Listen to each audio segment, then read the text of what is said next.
जीवन में एक बात आप सब याद रखना, संस्कार हमारे जैसे होंगे, भक्ति का बीज संस्कारों से ही होता है। जिस घर का जैसा माहौल होगा, बच्चों पर प्रभाव ही वैसा ही पड़े। अब किसी के घर में रोज युद्ध महाभारत हो रही हो, कई माताएं हमारे पास आती, महाराज जी हमारा बेटा बड़ा नचैया है, नाचता ही रहता दिन में। हमें बड़ी हंसी आने लगती, माता जी जब बालक गर्भ में रहा होगा तब आपने खूब डिस्को वाली फिल्में देखी होंगी। तो भाई नचैया पैदा नहीं होगा तो भक्त कहां से पैदा होगा। बालक जब गर्भ में आ जाए तब से ही बच्चों को संस्कार देना प्रारंभ कर देना चाहिए।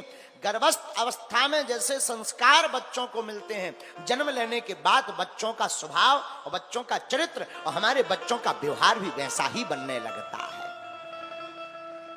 अब तो एक नियम कम हो गया, हम आपको बता दें। पहले के समय में बालकों के जब संस्कार होते थे तो एक संस्कार होता था अन्नप्राशन।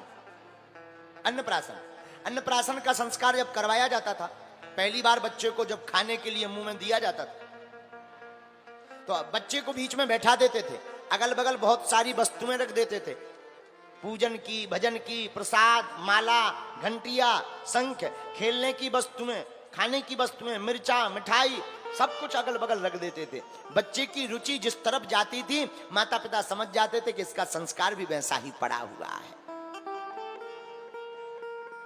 बालकों का संस्कार सुधारना बहुत आवश्यक।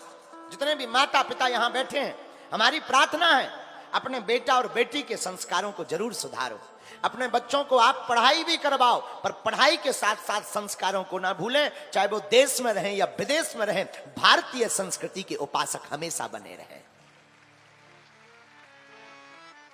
संस्कृति की उपासना बहुत आवश्यक है। क्यों? हम अभी कई दिन पहले एक घटना पढ़ रहे थे।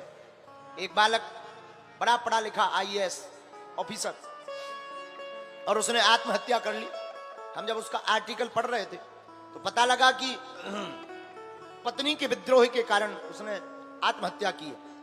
हमें बड़ी हंसी आई कि काश इस बालक के माता पिता ने जन्मते ही रामचरितमानस अगर हाथ में पकड़ाई होती तो रामचरितमानस और संस्कार के प्रभाव से कितनी भी विपरीत परिस्थितियां आ जाती, पर बच्चा यह कदम नहीं उठाता, क्योंकि अध्यात्म ही एक ऐसा उपाय है जिसमें कितनी भी विपरीत परिस्थितियां आ जावे पर कोई भी अध्यात्म का सच्चा साधक कभी भी भागता नहीं है। हम आपसे ही पूछते हैं, क्या आपने कभी किसी भक्त को फांसी लगाते सुना?